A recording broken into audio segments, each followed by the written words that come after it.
Aí sim, ao se criar esse ambiente, eu preciso trabalhar, ou na criação desse ambiente, eu trabalho esses eixos. Eu tenho de conviver para conhecer, conhecer para confiar e confiar para cooperar. E eu cobro muito isso aqui, às vezes nós cobramos isso aqui, mas não trabalhamos nada disso aqui ainda. Não trabalhamos outros dois eixos. Trabalhei esse aqui, aí, e muitas vezes eu começo a traduzir o cooperado como se falava lá no livro do Hobbes, né? Ele é o lobo do homem, né?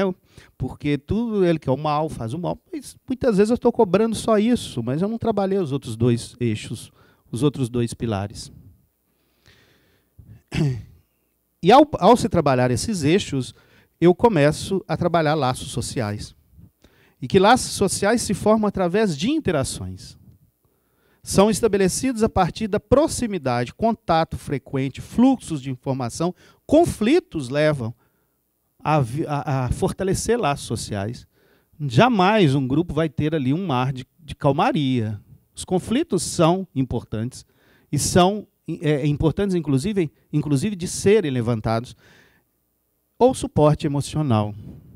A partir disso, eu começo a estreitar esses laços sociais. A educação cooperativista, então, como estratégia. Nós precisamos de sair dessa educação cooperativista apenas como princípio e trabalhar com ela enquanto estratégia. Porque a sociedade cooperativa, se a gente não precisa dizer isso aqui, que todos sabem disso, a sociedade cooperativa ela nasce a partir dessa união de pessoas, mas para quê? Para ter resultado no mercado. E esse resultado que ela espera do mercado, ela está conciliando aqui duas identidades. A identidade de caráter de uma empresa de economia social com uma empresa, um sistema de estruturas que requer estratégias empresariais, concorrendo muitas vezes com empresas orientadas para o mercado e para o lucro.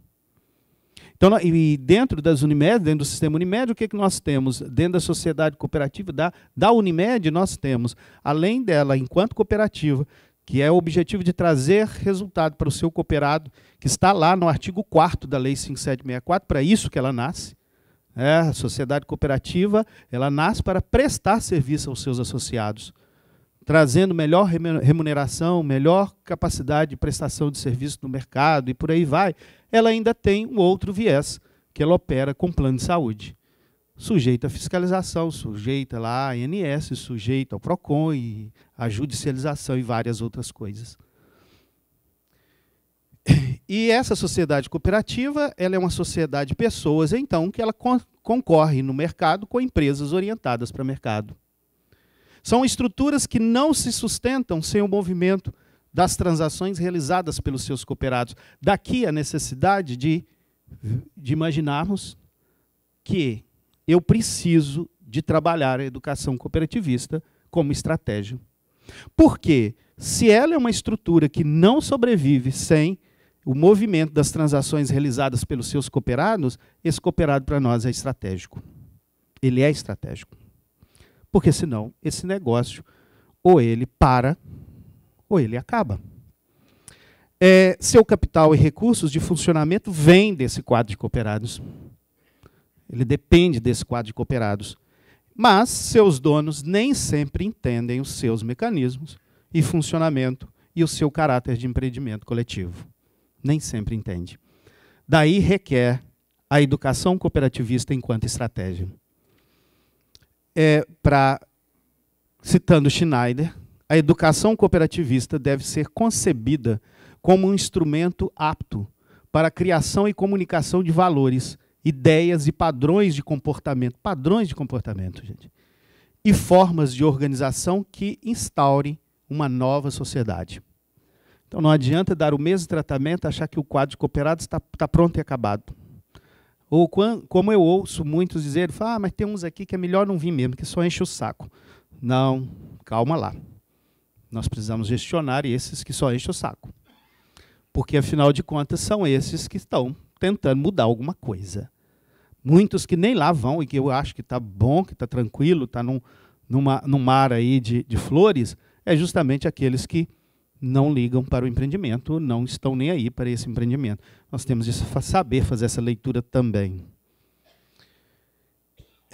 E dentro de toda essa proposta, e falando sobre educação cooperativista, é importante citar o Núcleo de Desenvolvimento Humano. Até das Unimedes que estão aqui, só levante a mão para mim, quais aqui têm um Núcleo de Desenvolvimento Humano? Ok. O Núcleo de Desenvolvimento Humano, eu vou falar um pouquinho do Núcleo de Desenvolvimento Humano. O Núcleo de Desenvolvimento Humano, ele vem a partir de uma necessidade de trabalhar o conhecimento, trabalhar a educação cooperativista, trabalhar a profissionalização, trabalhar a melhoria dos relacionamentos com os públicos que a cooperativa tem. Então, pensar em núcleo de desenvolvimento humano é você pensar em pessoas. Pensar em pessoas que estão ali para contribuir com ideias. O núcleo de desenvolvimento humano ele não precisa ser um setor específico, pronto e acabado. Esse núcleo de desenvolvimento humano, ele não precisa ter, obviamente, uma área específica. Para aquelas cooperativas, principalmente as maiores, que criaram uma estrutura, uma área que ali comporta, por exemplo, várias ramificações, dentre elas relacionamento com o cooperado, dentre elas aproximação com o cooperado, organização do quadro de cooperados, ok. Mas nós podemos começar o Núcleo de Desenvolvimento Humano convidando pessoas de várias áreas a periodicamente discutirmos sobre os problemas de nossa Unimed. E eu posso passar um bom período fazendo essa sensibilização e essa mobilização interna, para que as pessoas comecem a se interagir e comecem a repensar que o desenvolvimento humano só é feito a partir delas mesmas. Não é algo que vem pronto e acabado. Então, eu posso ter colaboradores nesse núcleo de desenvolvimento humano das várias áreas, eu posso ter cooperados, posso ter representantes dos conselhos, posso ter representante da diretoria, e tem aqueles que evoluíram a ponto de, periodicamente, receber alguém da comunidade em algumas reuniões a partir dos projetos que tem de vínculo com a comunidade. É repensar o negócio a partir das pessoas, de outros olhares. Porque, às vezes, nós achamos que conseguimos enxergar tudo, mas tenho a certeza, a gente não enxerga tudo. Nós precisamos nos complementar com outros olhares. E o Núcleo de Desenvolvimento Humano, ele atende à Política Nacional de Desenvolvimento Humano do Sistema Unimed, que diz que os núcleos de desenvolvimento humano do Sistema Unimed atuam de forma estratégica, por meio da gestão do conhecimento, inovação e integração, desenvolvendo ações que contribuam para a promoção humana de seus cooperados, colaboradores, clientes e comunidade, nos temas educacional, científico, cultural, ambiental e social. Então, o objetivo, quais são os objetivos? É sistematizar soluções que promovam a gestão do conhecimento e o desenvolvimento humano, estimular na busca de soluções que auxiliem na inovação do modelo do cooperativismo médico, fomentar ações e parcerias institucionais vinculadas às áreas educacional, científica, cultural, ambiental e social, integrar projetos e atividades existentes no sistema Unimed que potencializem e agreguem valor ao negócio. Se formos definir núcleo de desenvolvimento humano, trazendo uma breve definição, é dizer que o núcleo de desenvolvimento humano ele tem caráter multidisciplinar e consultivo. Núcleo de desenvolvimento humano aqui não tem caráter executivo, caráter de gestão. Não é para isso. É apontar caminhos, é apontar possibilidades a partir, como eu já disse, de vários olhares. Constituído estrategicamente, mas isso é bom lembrar, que ele atua de forma estratégica. Não se constitui o núcleo de desenvolvimento humano por se constituir, para nos reunirmos e tomarmos um lanche e voltar cada um para a sua sala na mesma situação que encontrou anteriormente. De nada resolveu. É constituído estrategicamente para promover o desenvolvimento de cooperados, colaboradores, clientes e comunidade, a partir da disseminação do conhecimento, educação, formação e informação, objetivando o fortalecimento das Unimedes. Esse núcleo de desenvolvimento humano, ele trabalha, então, a partir da política de desenvolvimento humano, a Política Nacional de Desenvolvimento Humano do Sistema Unimed, ele trabalha com esses 4 públicos. cooperados, colaboradores, clientes, beneficiários e comunidade. Nos temas educacional, científico, cultural, ambiental e social. Por que isso? Porque ao se trabalhar esses temas, ao se trabalhar com esses públicos de relacionamento, nós estamos fazendo muito mais do que somente estratégias. Nós estamos falando, discutindo sobre sustentabilidade. Essa é a grande questão. E dentre esses aspectos, para isso é importante, ao se nomear esses 4 públicos de relacionamento como sendo estratégicos para o sistema Unimed, é importante que a gente envolva dirigentes, conselhos, cooperados, profissionais das mais diversas áreas ou setores, sempre coletando informações e compartilhando ideias e sugestões. Mas é fundamental que nós também tenhamos estratégias para trabalhar esse núcleo de desenvolvimento humano.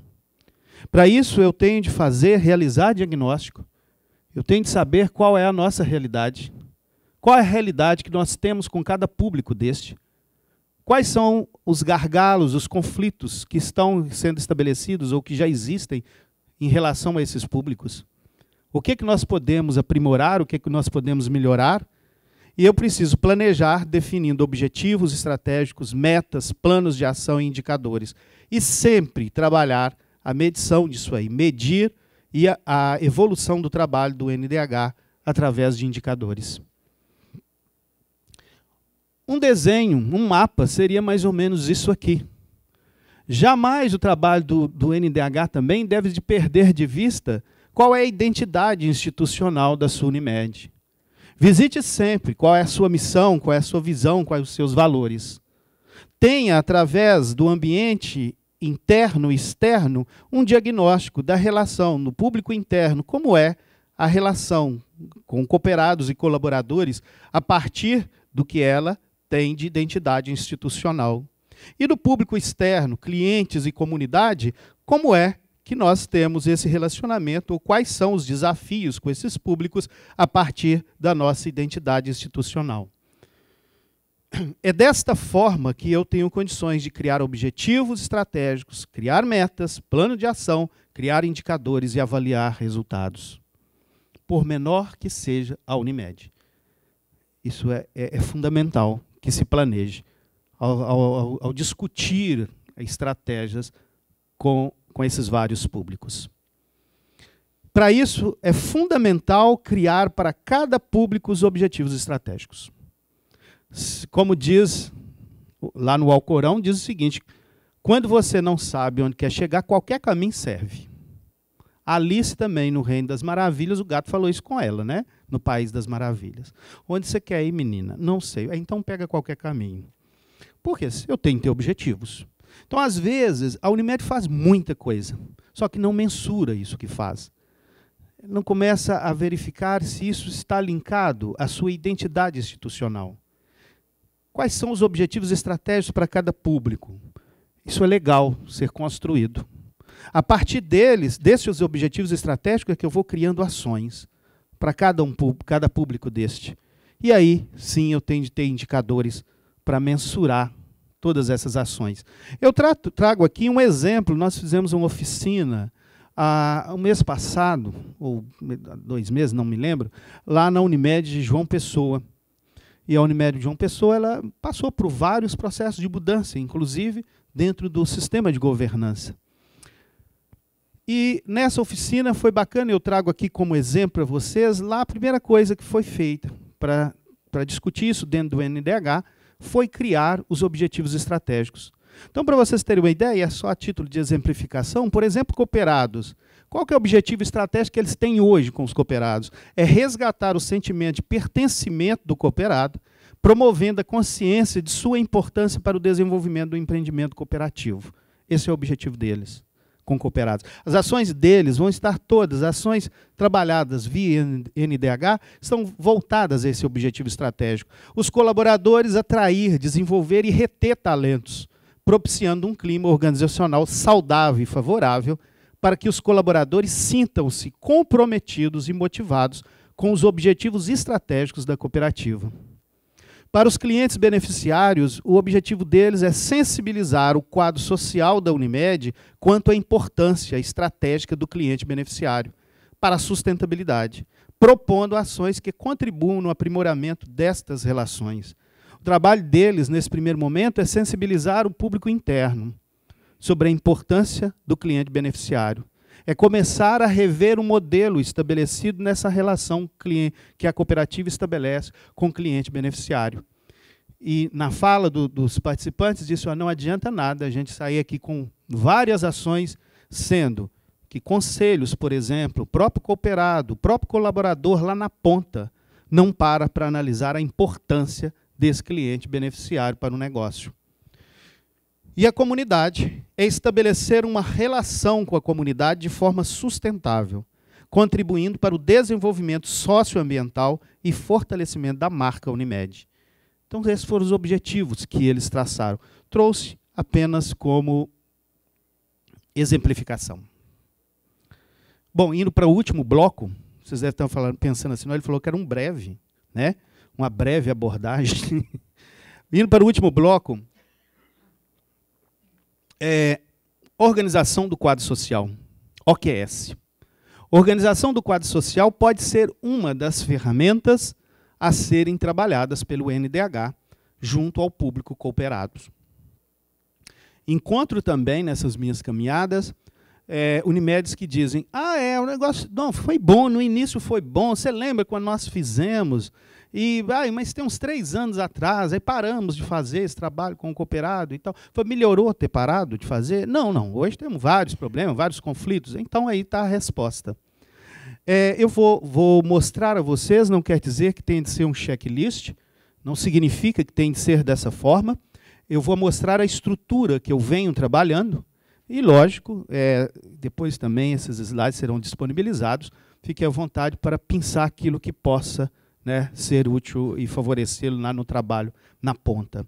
Eu, particularmente, fui, ao longo do tempo, a partir de vários laboratórios feitos com grupos de cooperados de vários ramos, eu fui criando uma estrutura para ser trabalhada e testando essa estrutura. E vendo que quando se pula etapas, tende a não ter o resultado desejado.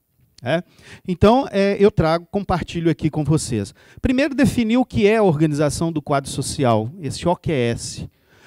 E isso aqui diretamente ligado aos cooperados, embora o OQS é muito amplo. Quando eu falo quadro social da cooperativa, não estou falando só do cooperado.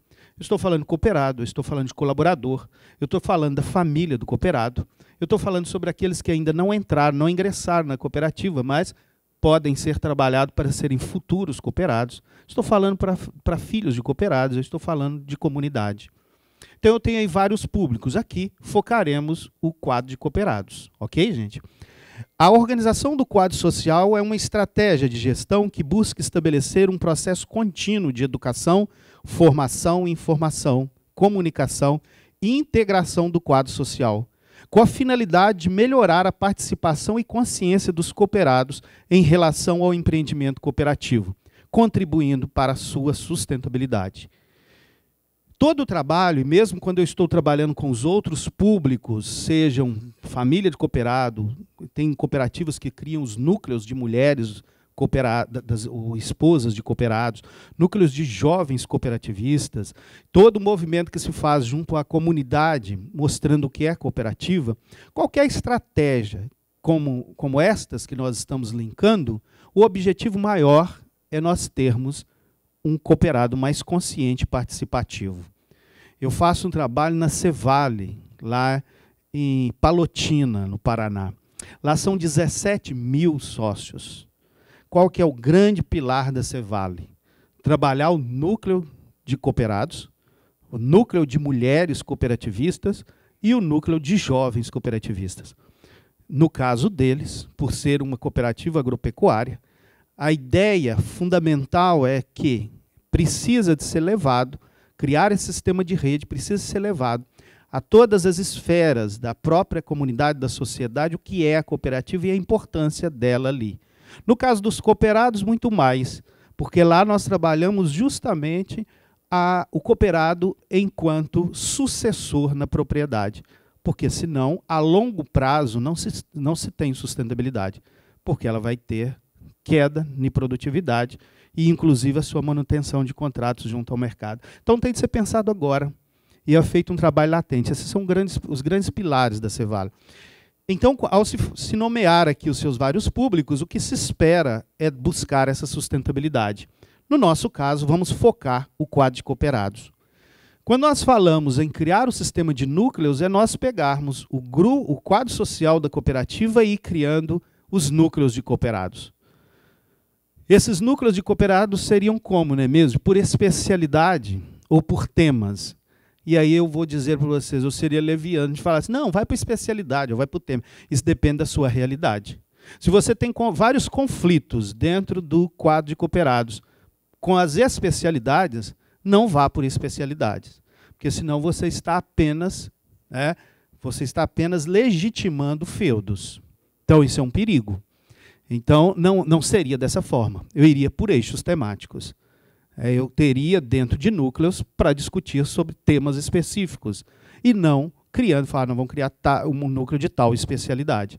Então, para isso, e para se ter um trabalho como esse, criando esses vários núcleos, e a partir desses núcleos começarmos a criar aqui, né, uma via de mão dupla, de informação, de comunicação, até o Conselho de Administração e Diretoria Executiva, é necessário que a gente trabalhe algumas etapas.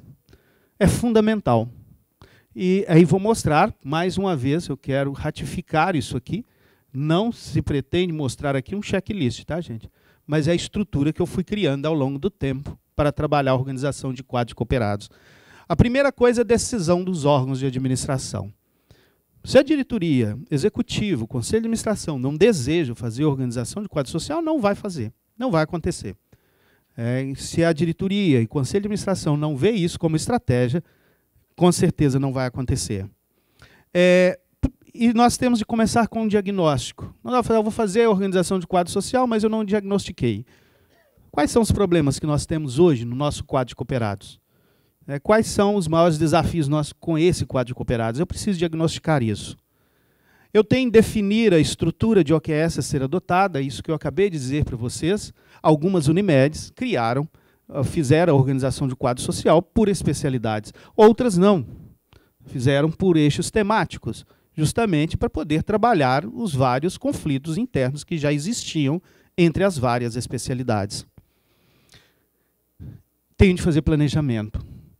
Então, às vezes, quando me falam, nós já fizemos OQS aqui, não deu certo. Mas como que foi feito? De que maneira que isso foi trabalhado? Isso foi trabalhado de forma estratégica ou nós não tivemos nenhuma estratégia a ser trabalhada? Nós temos de fazer sensibilização e mobilização, e isso tem de acontecer internamente. Às vezes eu posso passar um período enorme fazendo a sensibilização e mobilização do que é OQS, porque não é um termo conhecido por todos, nem mesmo os próprios colaboradores. Eu tenho de detectar lideranças internas e mobilizá-las para auxiliar no programa de OQS, e são os primeiros que eu vou contactar. Não adianta pensar assim, não, tem fulano, mas não, fulano conversa demais, eu não vou chamar fulano, não, vou chamar outro. Se ele é liderança interna, esse vai ser uma vala que vai ficar. E vocês sabem, o ser humano é um ser de vaidade. Então, se ele é excluído do processo, ele vai trabalhar contra. Sem sombra de dúvida. Dependendo do que ele tem de repercussão interna e os seus seguidores, eu falo que toda organização tem o seu movimento messiânico mesmo, né? Tem os seus messias. Dependendo do que ele tem de influência sobre os demais, com certeza ele vai conseguir minar esse processo, né? Ou boa parte dele. Então pense nisso. Envolvimento do público interno, isso é fundamental. Às vezes tenta-se fazer OQS, mas não envolve colaborador. Eles precisam estar envolvidos. As áreas precisam entender o que é OQS. Os gerentes ou coordenadores de área, superintendências, dependendo da estrutura da cooperativa, têm de ser envolvida. Eu preciso trabalhar a capacitação de representantes de núcleos. Tanto essas lideranças sobre aqueles que podem ser mobilizadores lá na ponta, eu preciso capacitá-los para isso. Eu tenho de discutir isso com eles. Não adianta pensar que eu vou sair daqui enquanto dirigente, vou de peito aberto, chegar lá num bloco cirúrgico e dizer o que vocês têm de problema aí. Cuidado. Então não é por aí. Eu preciso preparar tudo antes para chegar nessa etapa. Só que, nono, que eu começo o início dos encontros com cooperados, periodicamente. Quem faz vai ter de ser o presidente? Não necessariamente, ou alguém da diretoria, ou alguém do conselho. Agora é fundamental que alguém que foi eleito acompanhe esse processo, essas reuniões. Não adianta pensar que eu vou sempre mandar o gerente ou sempre mandar o técnico. Eu posso até levá-los para dar as informações técnicas, apresentar gráficos, apresentar dados. Mas a presença daquele que foi legitimado pelos demais é fundamental. É uma relação aí de pactos morais. É incrível. A presença daqueles que eles elegeram traduz a eles o sentimento de processo democrático. É fundamental. Eu vou ter todo o aparato aí da equipe técnica, mas não coloque só a equipe técnica para resolver, mesmo porque não foi aquele gerente que ele votou na Assembleia. E aí a preparação para devolutivas. Então, essa preparação para devolutivas é fundamental. Ao ouvir, ao coletar dos cooperados os seus anseios, dúvidas e críticas, eu preciso de tempo para preparar, inclusive, essas devolutivas. Não espere responder tudo em uma reunião só. Às vezes lhe falta dados que não vai dar resultado concreto daquilo ali. Saia de cena, volte depois. E aí, para isso também, eu tenho de fazer posteriormente reuniões de planejamento com esses representantes de cada núcleo. Eu tenho de convidar representantes de cada núcleo de cooperados a começar a fazer planejamentos, nivelamento do que está acontecendo. É a hora de eu começar a detectar quais são os focos de problemas e ir começando a trabalhar esses focos por núcleo, que aparentemente pensava que estava bem e não está. E análise e adequação do estatuto, eu coloco em outra caixa de cor, porque isso não tem um momento exato. Isso quem vai decidir é justamente a diretoria e o conselho de administração, o momento de fazer uma alteração estatutária contemplando toda a estrutura criada de OQS. Para quê? Para garantir sustentabilidade, para que os próximos que virão a sucedê-lo deem sequência nesse trabalho. A elaboração do regimento interno de cada núcleo, o próprio núcleo vai demandar, quando eles começam a cobrar regras, diretrizes do funcionamento. Está na hora de chamar esses representantes de cada núcleo e escrever um regimento interno. Construir esse regimento interno. Sempre construção. Sempre de baixo para cima, gente. Nunca de cima para baixo. E lá na ponta, pensar na constituição do núcleo central, que são os representantes de cada núcleo, compõem esse chamado núcleo central. Algumas cooperativas, não do sistema Unimed, evoluíram a ponto de constituírem o núcleo central. O núcleo central, só explicando, ele é composto por representante de cada núcleo, de cada bolinha daquela que eu mostrei no desenho anterior. Algumas evoluíram tanto que hoje um representante do núcleo central, escolhido, nomeado pelo núcleo central, ele tem assento no conselho de administração, não com direito a voto, porque para isso quem deveria legitimar é a Assembleia Geral. Ele tem direito de assistir às reuniões do conselho e levar propostas. Foi uma evolução. Ok? Muito bem. Aqui é um modelo. Esse aqui é um modelo de um exemplo de núcleo de cooperado de uma Unimed, onde eles criaram os seus núcleos por eixos temáticos. Benefícios, honorário médico, comunicação e cultura, jurídico e serviços próprios, responsabilidade socioambiental, diretrizes e qualidade médica. E o ponto fundamental daqui é o quê? Trabalhar a informação como educação cooperativista. Ao se dar essas informações, você está trabalhando em educação cooperativista. É interessante que nessa Unimed, o honorário médico aqui foi o núcleo que mais encheu. O diretor dessa Unimed chegou até a mim e disse assim: professor, mas esse aqui, pelo amor de Deus, o maior número está aqui dentro. Não é melhor a gente dividir esse núcleo em dois? Eu falei, não, ele vai fazer igual um balão. Ele vai encher, mas ele vai voltar a um tamanho normal. E é interessante que aqui, nessa Unimed, os núcleos estavam como fóruns abertos. São divulgadas pautas e os dias de encontro, e quem quiser vá.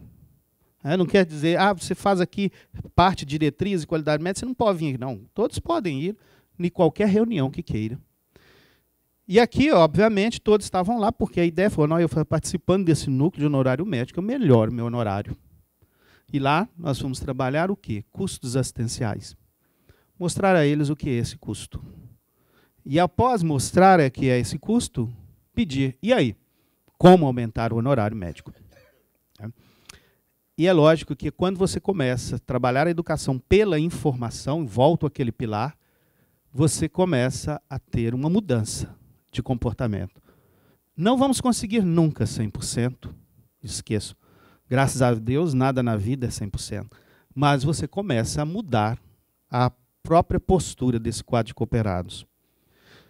Pois bem, por fim, gente, essas são algumas das estratégias. Não quer dizer que são as únicas ou as perfeitas. Todas precisam ser adaptadas à realidade de cada cooperativa. São algumas possibilidades que foi o que eu trouxe nessa primeira fala aqui a vocês. Lembrando que cada um tem seu papel e todos são importantes. A confiança é que permite esta compreensão. Enquanto eu não estabeleço confiança, eu sempre estou com o pé atrás. Eu estou sempre esperando que parece que o outro vai me dar uma rasteira. Eu preciso estabelecer confiança, sem sombra de dúvida. Ok?